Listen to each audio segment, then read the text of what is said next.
Hi everybody, it's great to be back. Let's get down to our Torah lesson.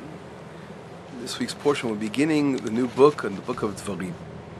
I'd like to open up with a passage of the Talmud. The Talmud says in the tractate of Sanhedrin, Tana de Eliyahu, the Beit Midrash, the study house of Eliyahu HaNavi, Elijah the prophet, says, Sheishet alafim shana havi alma, 6,000 years the world will be. Shnei alafim tohu, 2,000 years of tohu, of null and voidness. Shnei alafim Torah, 2,000 years of Torah.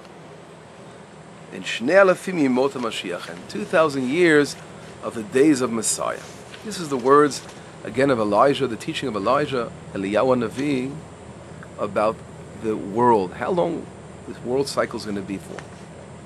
And the question right away, or the issue that I want to deal with, is understanding what it means. Try to focus a little bit more about this. What does it mean, Yemot HaMashiach, the days of Messiah? This concept, we all of us, every person who believes in Hashem, believes in God, believes in a world that can be rectified, we always say, Achakelo b'chol yom yavo.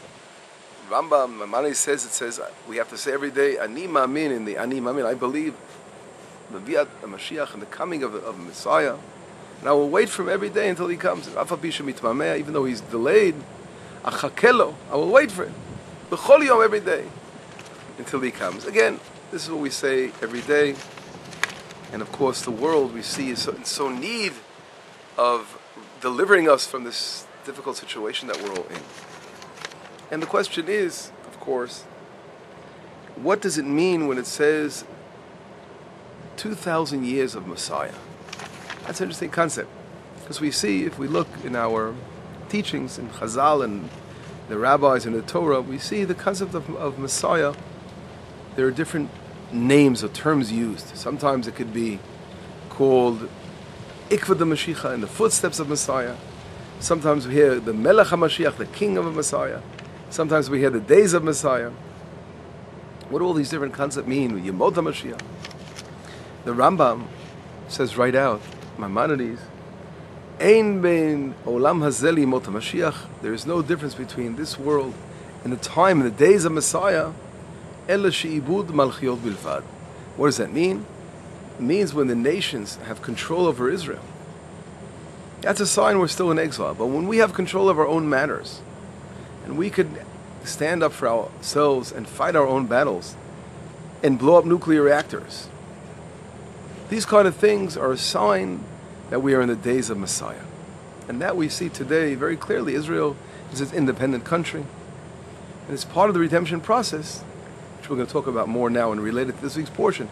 And the fact that Israel can decide to go to war, no one can make a decision for Israel but Israel itself, that comes from the concept of redemption, of the days of Messiah, what it's called. And when the Rambam says very clearly, it's a sign of the days of Messiah when this happens. Of course, when we were in Poland, in the shtetl, and we were being persecuted for thousands of years as a nation outside the land of Israel, then of course we were still in exile, and we weren't in the days of Messiah. But in reality, we see here from the teaching of the Talmud that the world began with 2,000 years of total null and voidness, destruction. And what does that mean? It refers to the situation before Torah came to the world was just being born, had to discover itself. There was a vacuum in the world. And then the Torah came in the world to begin to prepare the world with the beauty of the Torah. And the last 2,000 years, the days of Messiah we call, those 2,000 years are the years really that deal with absorbing the Torah and the concepts of the Torah, and actually applying it on the ground, and making it actualizing it, making it happen. If you look for the word in Hebrew for Messiah is called Mashiach. What does Mashiach mean? Mashiach means the anointed one, to anoint. How do we anoint someone? You put oil, a special kind of oil that is it's called the anointment oil. In Hebrew, Meshicha. The oil refers. This is very interesting consistency. That oil is something that's sofeg. I once heard this interesting Torah, that oil is something that absorbs. If you put your hands in oil, it's going to stick to you. It's not going to get off you like water, just evaporate quickly, especially when it's a hot day like today outside. But oil is going to stick to your hands. And oil refers to Messiah. Why?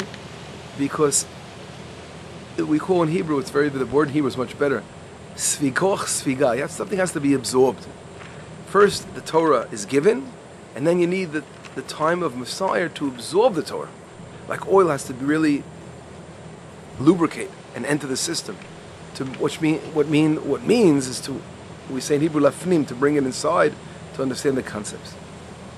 This process, very interesting now, of the 6,000 year cycle we're talking about before, again, as we say, the end of days, achrita yamim, as the world will enter another stage completely, we see that this parallels, in my opinion, the books of the Torah. Why? We know, and I'll bring another source. It says in the tractate of Divarim, it says, I have the source in front of me, as a matter of fact, I'll read it. It says like this, Amar Rabbi Ada says, the son of Rabbi Chanina, Ilmalei chatu Yisrael, if it wasn't for the fact that the Jewish people would have sinned, Lo nitan lahem ela chamisha chumshei Torah, they wouldn't be given only the 5 books of the Torah, the Sefer Yoshua bilvad, and the book of Joshua. She'erka shel Eretz Yisrael, because the book, what is special about the book of Joshua, that has to be part of the given Torah, is that the Talmud says it has the beautiful value of the land of Israel, which means it has such an important function of the land of Israel, dividing the borders and describing the different inheritances for the tribes. And therefore, the beauty and the love for Israel comes out in the book of Joshua. And therefore, so really, we can look at the Torah as the 5 books and the book of Joshua as a 6-book cycle, that we have to have those 6 books. The other prophets came as a result, the necessity to, again, bring Musar, Musar meaning to come and to teach ethics to the people of Israel and to reproof them after the terrible sins that they did. But if it wasn't for the sins, they wouldn't need those other books. We would have been happy to have the 5 books in the book of Joshua. And of course, doesn't mean prophets wouldn't prophesy. Of course, they would prophesy, but they wouldn't have to. Those books wouldn't have to be written for those messages, those very severe messages of what it is to sin, etc., and to rectify, because we would have been in a different situation completely. But therefore, we see that what's, according to this beautiful passage in the Talmud, there's really like 5 books in one. It's like a 6 cycle. These 6 cycles, in my opinion, refer to the 2,000 years of null and voidness. We could say of Tohu. That's the book of Genesis. The world was just created, and the whole story of the forefathers, again, having to come out of that situation of the world of being null and void, and Abraham coming to teach Torah, which is interesting. We know that really began the cycle of 2,000 years of Torah, began with the birth. Well, really, when Abraham was 52 years old, he was born in 1948, and 52 years later, that was began the 2,000 years of Torah. And Abraham's time, because he began to show the light. But in reality, you can also look at the book of not only the book of Genesis as the book representing the Tohu of the null and voidness, is also the book of Exodus in a way of leaving Egypt, that uncleanliness of Egypt, all the impurities. So you can really look at those 2 books as connected to that Tohu period. The other 2 books, Vayikra, Leviticus, and Numbers, of course, it's all about Torah in the land and the desert, receiving Torah. As we know, when we would travel, it's mentioned, of course, the book of Exodus, but in reality, the beginning of the Torah, all the Torah laws and details begins in the book of Leviticus, as we know, and of course, the desert reflects our wanderings after receiving the Torah. That refers to the 2,000, perhaps what the Talmud is saying, 2,000 years of Torah. And then the book, finally getting to our book today, is the book of Divarim, the book of what do you say in English, Divarim, Deuteronomy. Divarim literally means words, right, or things, but the words, Dibur. The book of Divarim and Joshua are connected, and they both relate to the land of Israel.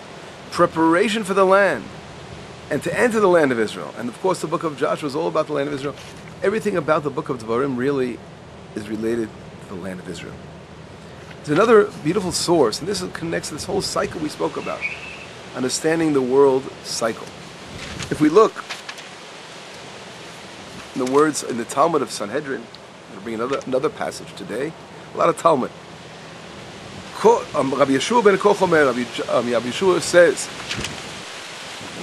Kol halomei Torah, anyone who learns Torah, they know chozer aleh, and doesn't review what he studied.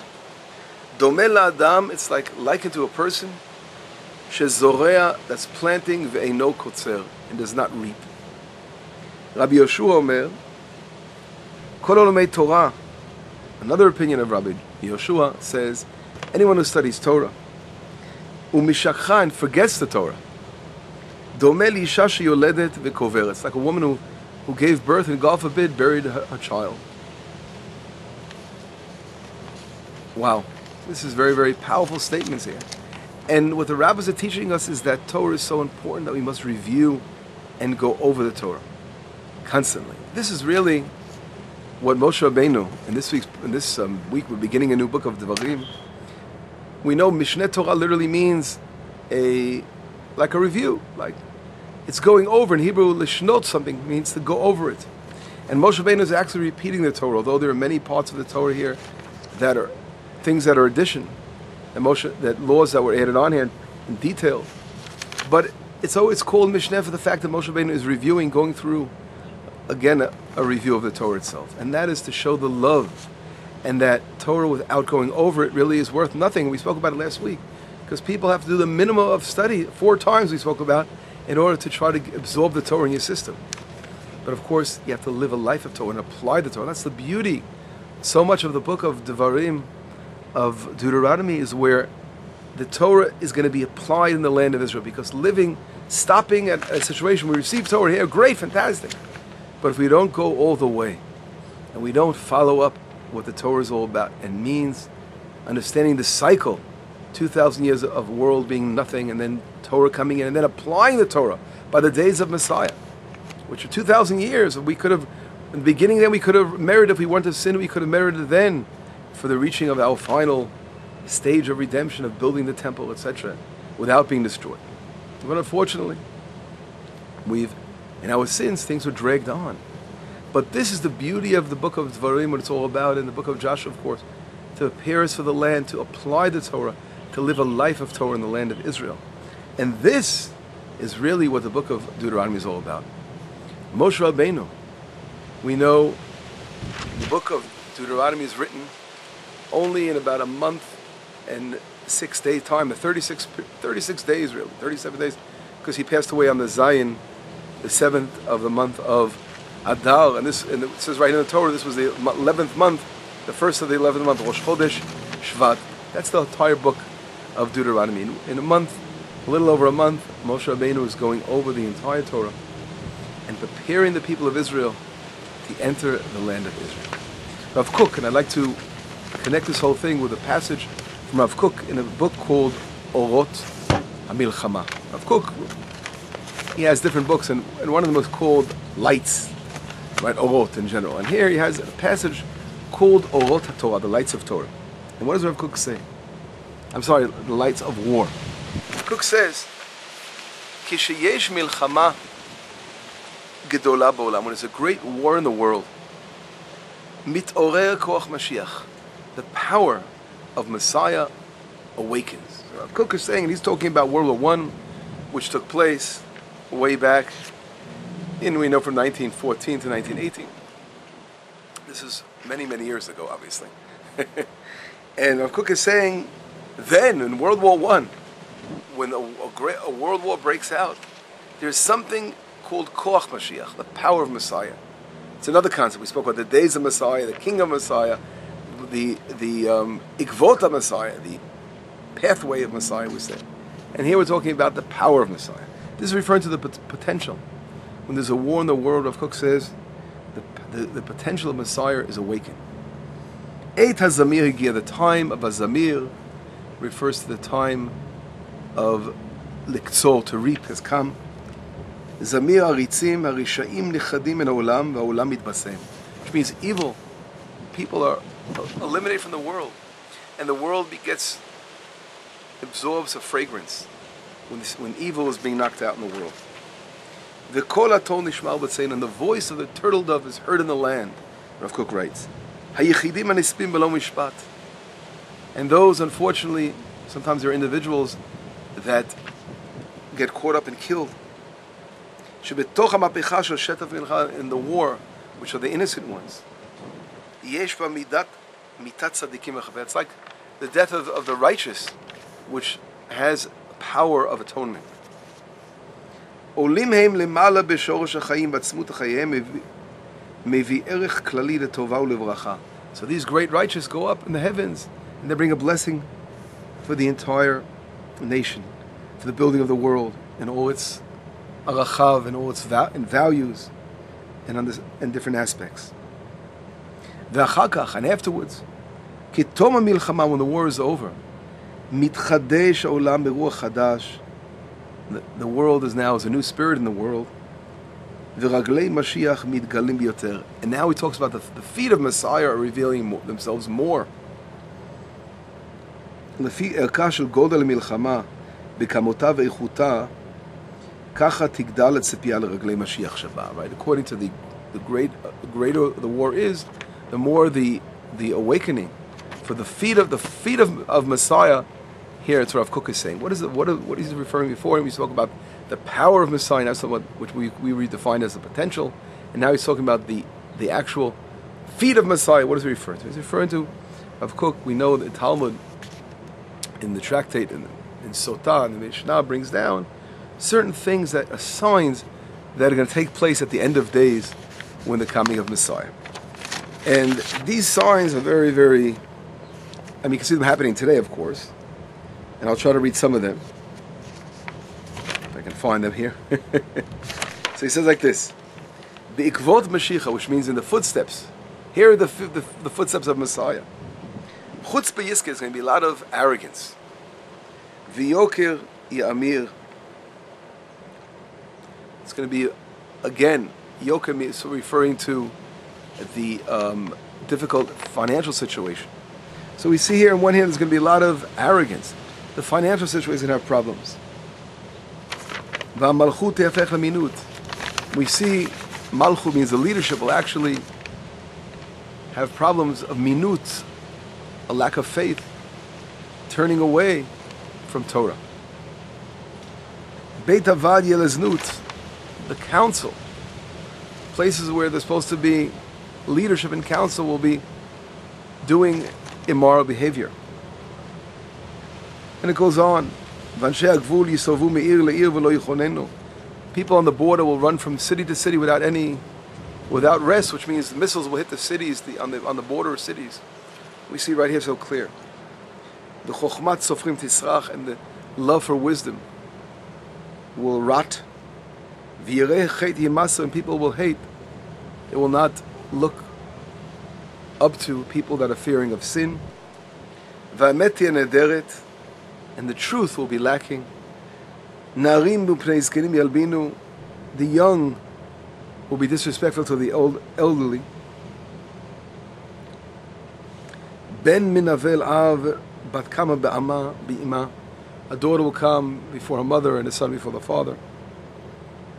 Kala b'chamota, a daughter-in-law before the mother-in-law. Pnei ador kepnei hakelev. The face of the generation will be like the face of a dog. And it goes on. I'm not going to go now to read the entire thing, but we see in this Mishnah over here certain signs that reflect the days of the footsteps of Messiah. Is when there's like a economical crisis in the world, when there is immorality in the world, when the leadership again has problems of faith, and again minut is much stronger than that. Very serious problems. Leadership.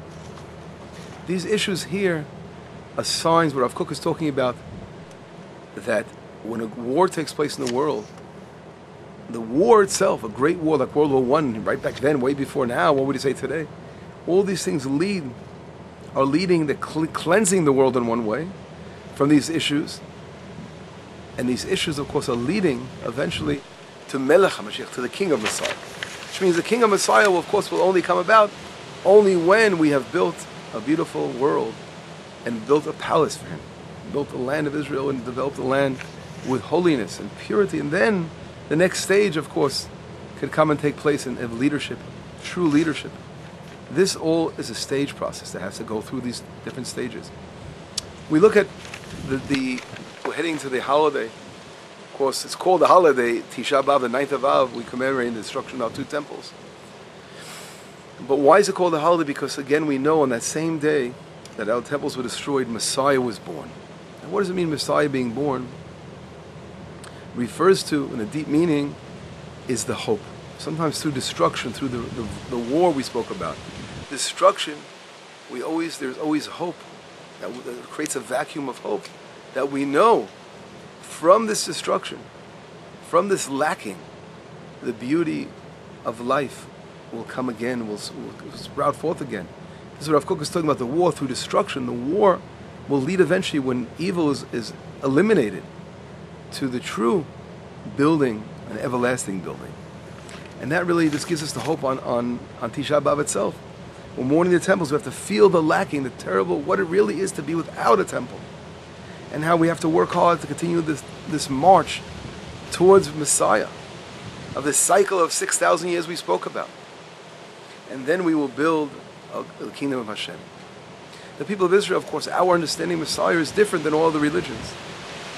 Because our understanding of Messiah is not a personal redeemer for ourselves, personal salvation.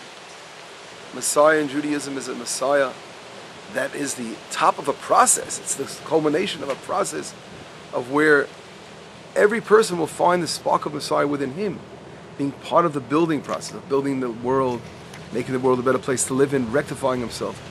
What our rabbis call the days of Messiah, 2,000 years we're building and trying to apply the Torah. And this will allow for a king to come and enter the beautiful throne of Malchut Yisrael, of the kingship of Israel, which will be restored in Jerusalem.